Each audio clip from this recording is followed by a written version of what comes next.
Hi, I'm Robert Morgan. I'm a nurse practitioner from Kingwood Health and Wellness, and I'm here to discuss hypothyroidism and the complications of low thyroid levels. Hypothyroidism is when the body doesn't make enough thyroid, but the big debate in medicine is when is it not enough? Whenever you have symptoms, your levels are too low. We all go to a doctor or nurse practitioner whenever we have symptoms. We do not go because of our blood work. We go because we do not feel right. This is a big topic, so for today, I just want to mention some of the complications of having a low thyroid level.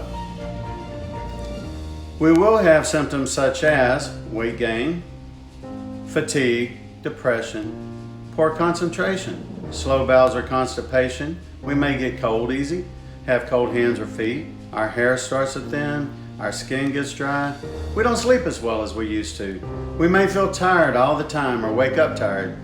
Bone and joint pain may be present. Sounds like we're getting older, right? Well, here are a few other complications, such as high cholesterol and triglyceride levels. Elevated prolactin levels, which a lot of times are present, can cause impotence in men. You know, the dreaded erectile dysfunction. High prolactin levels can also cause menstrual irregularities in women, and even lactation. Rheumatoid arthritis and other autoimmune diseases are linked to low thyroid levels. It is also having an effect on our blood pressure, in particular the diastolic blood pressure, where we many times see diastolic hypertension, which is caused from an increase in arterial stiffness. And according to the Journal of Clinical Endocrinology, this increase in central arterial stiffness increases our risk of cardiovascular disease.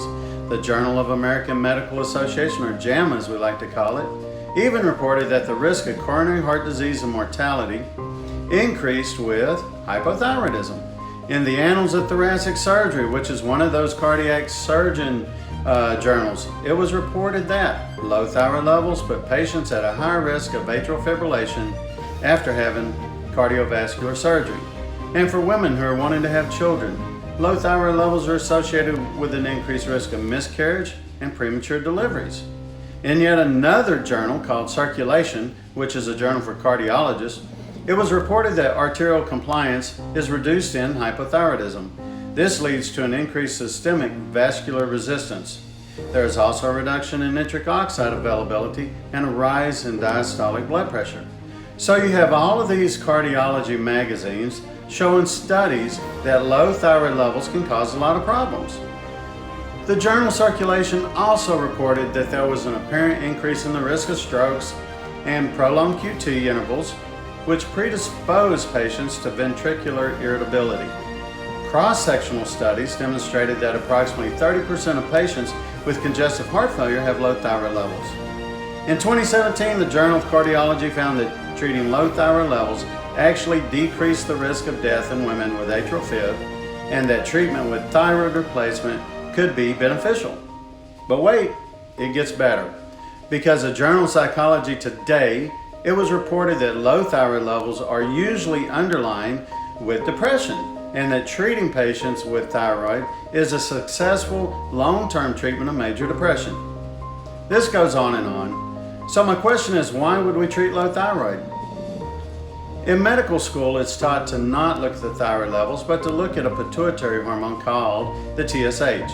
And for this very reason, your family doctor, your OB-GYN, and even your endocrinologist will try to tell you that your thyroid levels are in the normal range, despite you having symptoms, despite your levels being on the very low end of the range, and putting you at risk for all the above mentioned medical problems.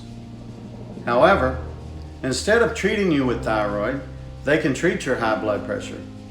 They can treat your depression. They can even treat your cholesterol levels, which, by the way, the Celastatin drugs last year was over $1 trillion. So in 2019, $1 trillion. So why would they want to be more aggressive and treat something as simple as low thyroid levels? That is something you'll have to ask yourself. But I am well versed and trained in thyroid replacement and have devoted the last 17 years of my 27-year career to improving the quality of life of my clients. If you're symptomatic, and you want to have an evaluation, you have my number. I will be following up with many more short videos on low thyroid and treatment, so stay tuned and please like and subscribe to our YouTube. God bless you. Have a good day.